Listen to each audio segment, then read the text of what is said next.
Hello, Francis.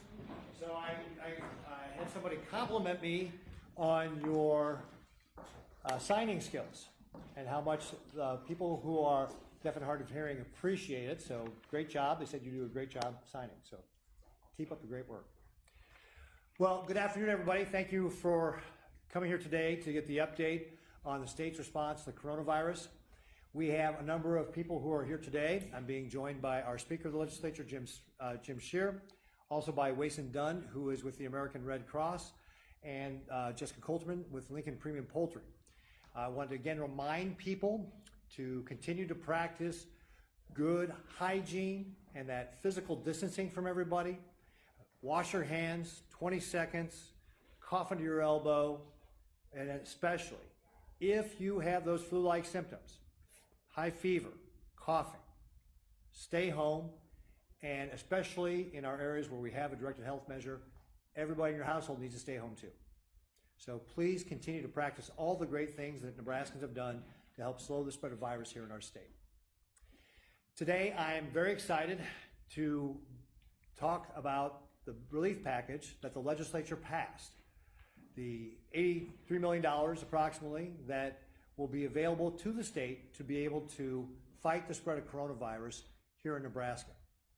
And I want to just highlight that at a time when we know that there is huge partisan bickering in Washington, D.C., and that they can't seem to get on the same page there, here in Nebraska, that is not the problem.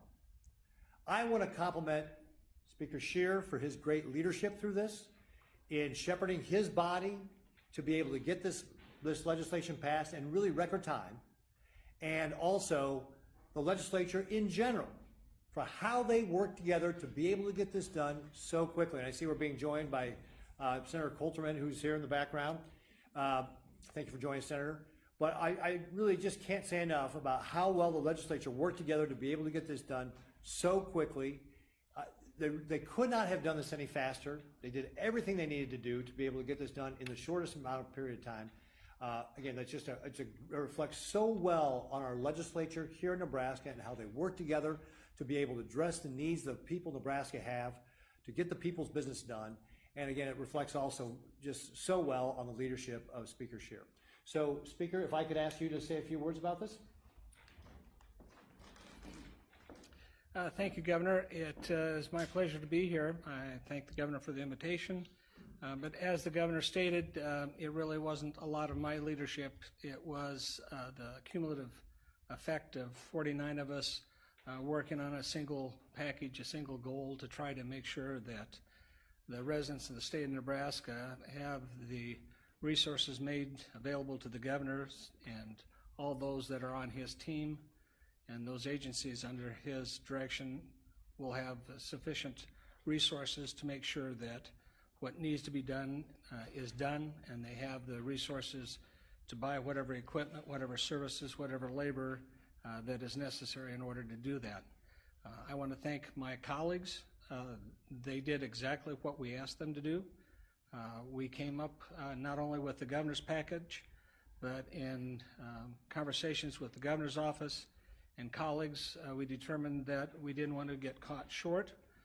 We wanted to make sure that the Governor and the state of Nebraska had enough resources that it was able to respond to probably other things that are coming down the pack that we're not even sure. We don't know what we don't know. And we want to make sure that we were providing our leadership with enough resources in whatever area they chose that they need those resources to be able to respond adequately to minimize the effect on the health of those in the state of Nebraska and the economy as at large. So with that, thank you, Governor. Great. Thank you very much, Speaker. Great job. We can do this. Right. Great.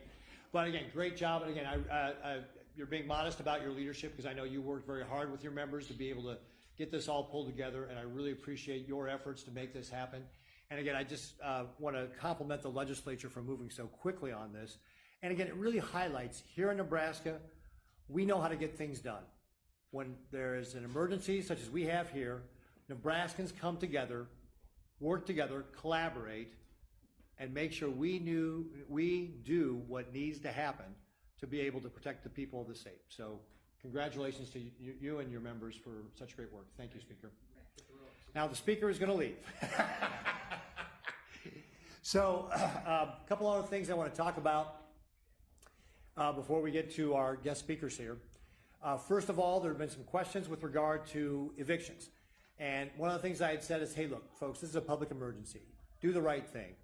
And I'm very pleased to announce that the Association of Apartments, or the Apartment Association, which represents 46,000 units here in the state of Nebraska, has made an announcement that they are going to suspend evictions due to non-payment of rent for the next 90 days. So again, that is a great example of just Nebraskans coming together and doing the right thing.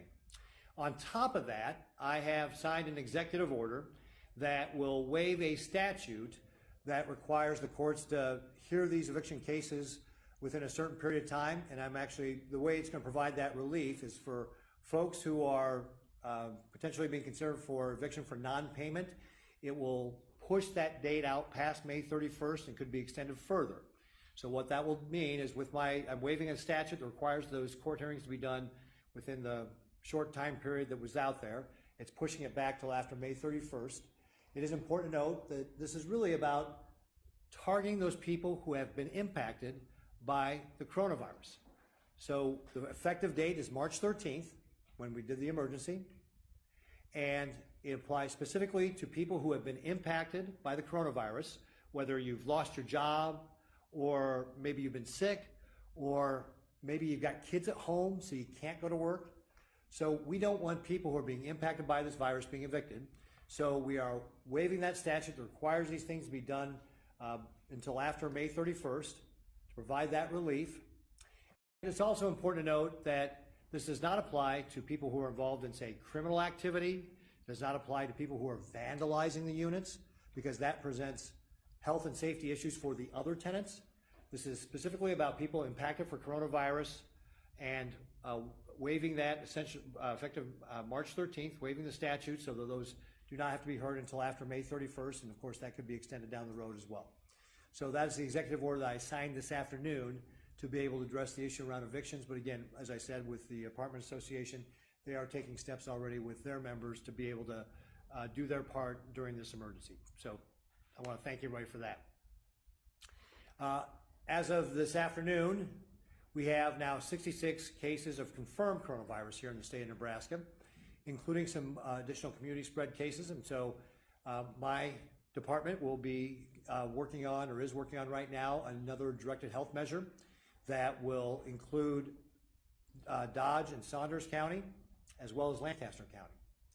And also, in the past, what we talked about is doing this regionally based upon educational service units.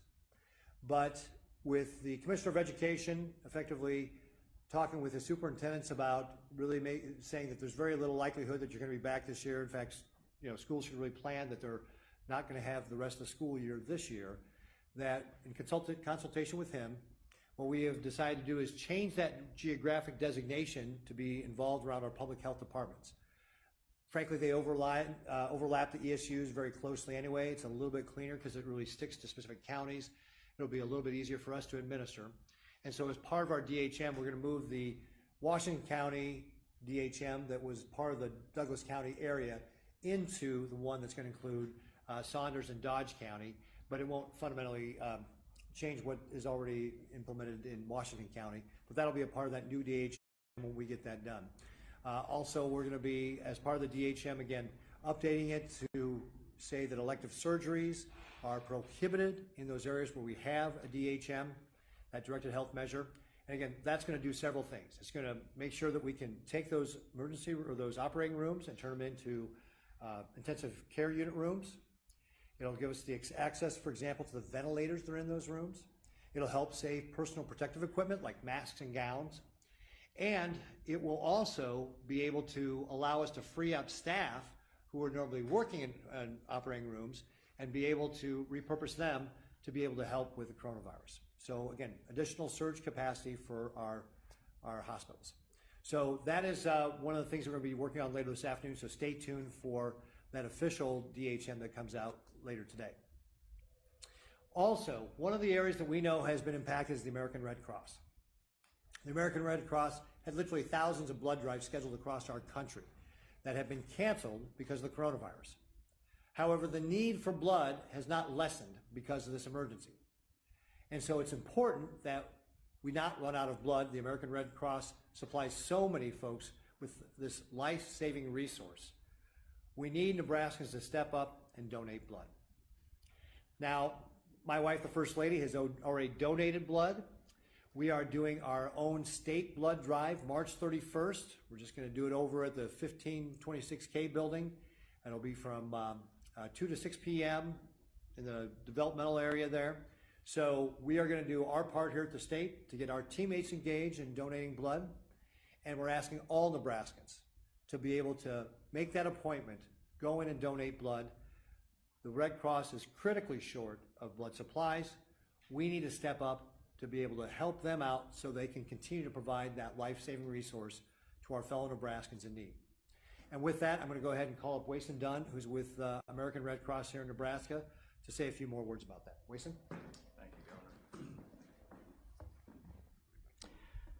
Thank you very much, Governor Ricketts, both for giving me the opportunity today to get this life-saving message out to the public, but also for everything you are doing to help us and our state get through this healthcare emergency.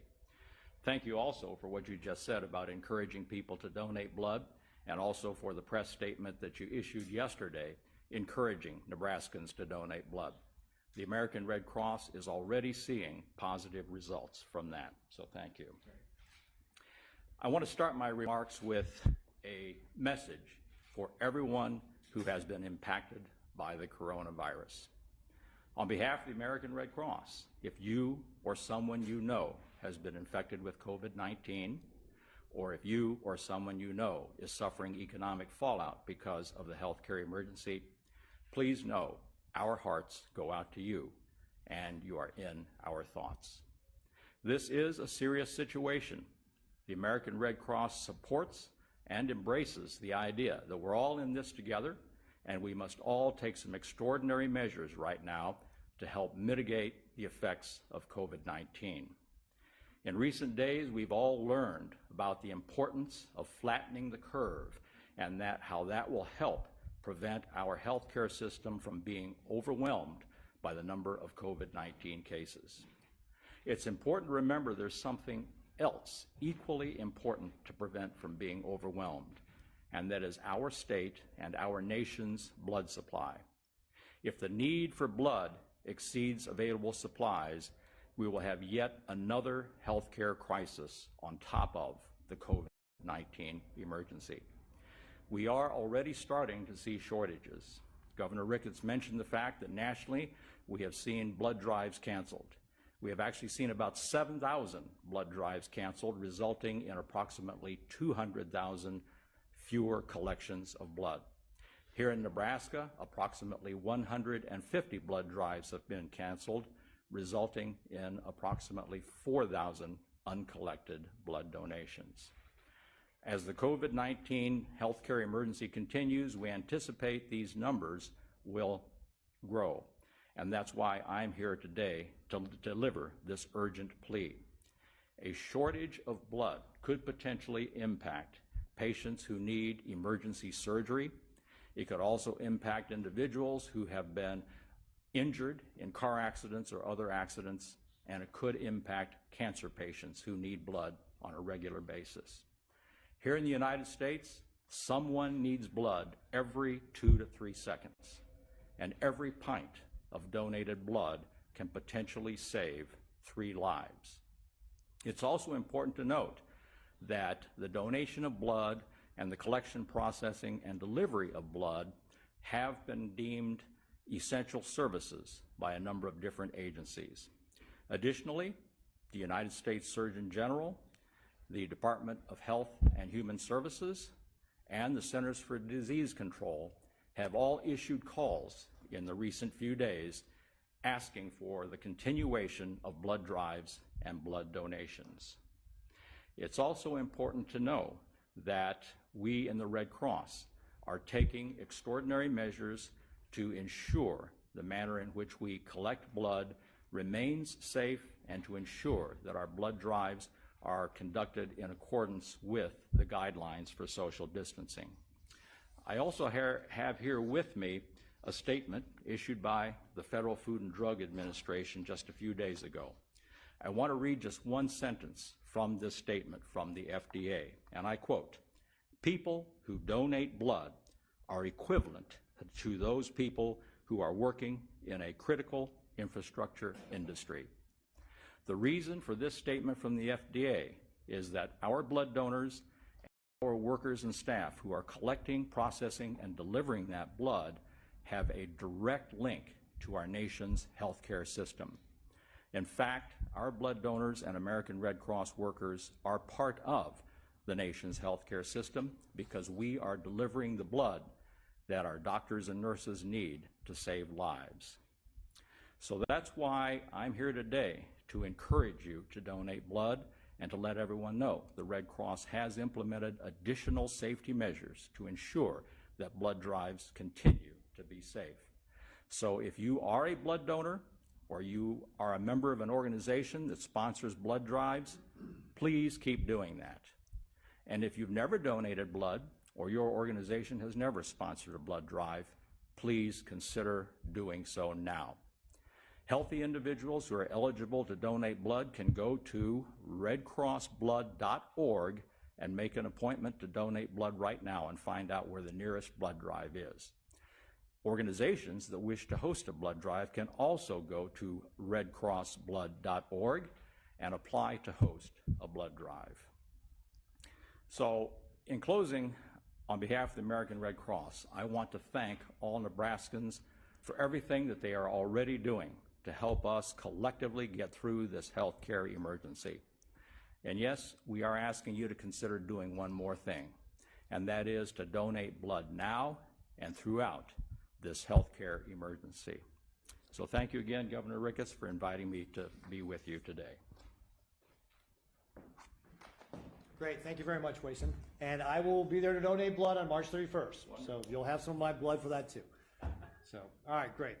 And then I would like now to call up Jessica Coulterman, who is with Lincoln Premium Poultry. Yesterday, we signed the proclamation for Ag Week. We talked about how our food supply chain here in the United States is the strongest in the world, that Nebraska is a critical part of that. Our farmers and ranchers do a wonderful job making sure that we are feeding our state, our nation, and indeed the entire world. Steve Wellman, our Director for Agriculture, yesterday talked about how his inspectors were out there making sure that they were doing their job so we can continue to provide that food supply chain. And our folks that are involved in the food processing industry are also doing their bit to make sure we have a strong food supply chain here in this country.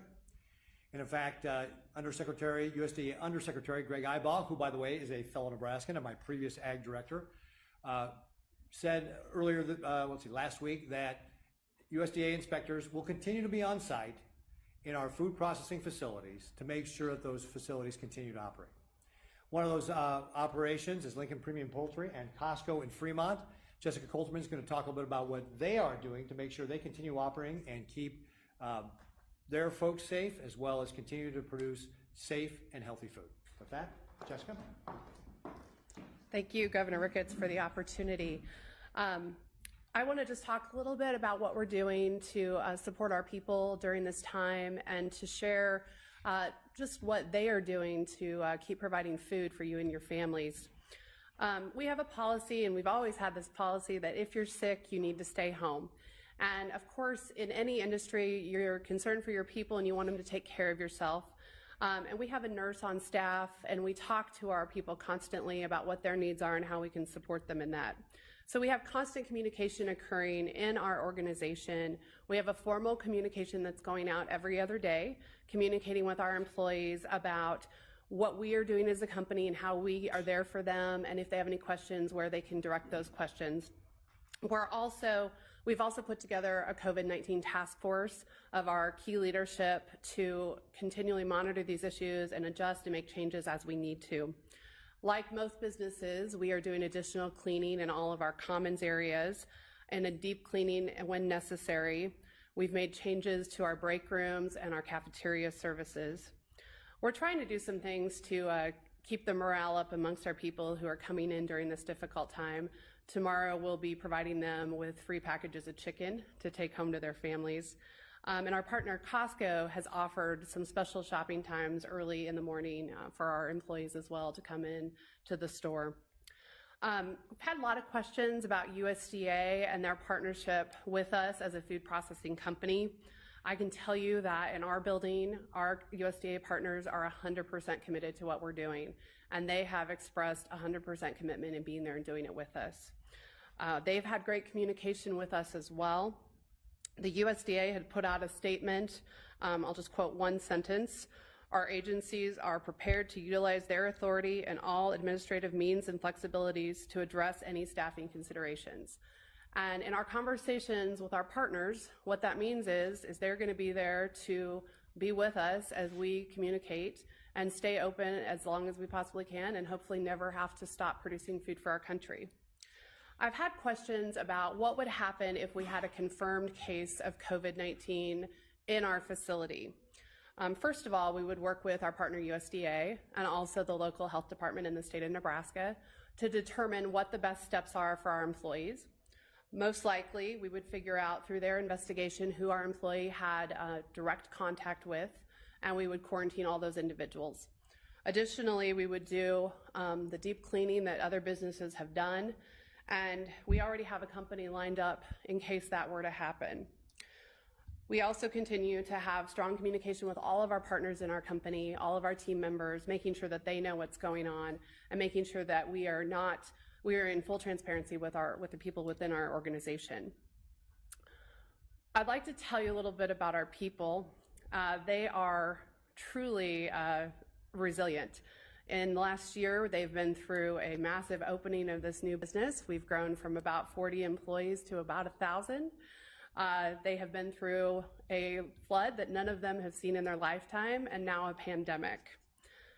They are true Nebraskans with a lot of grit, and they've really been unflappable in what they have experienced. Our absenteeism is normal. We have not seen any more people out of work than we would on any given day. They are excited to be there and excited to be part of the solution. They're very proud of the work they do. I got to announce to a group of new employees, we do a question and answer when they start. One of the first questions I got is, are you going to be closing? Are we going to close? Is this going to make us not have jobs? And we said, no, we're an important part of the food supply. We're going to stay open. And the whole room burst into applause. They want to be there, they want to work, and they want to provide food for you and your families. We appreciated the remarks of U.S. Secretary Sonny Perdue. He gave a shout out to the people who are working in food processing. We also received a really nice note from Executive Vice President of Costco, Ron Vacris, who, after viewing Sonny Perdue's video of support, sent it to us to share with our employees saying, that's you and your team. I'm proud of you. So I'm happy to answer any questions, but we are prepared to work through this. We are prepared to continue to put food on your table, and we're just happy to have the support of the people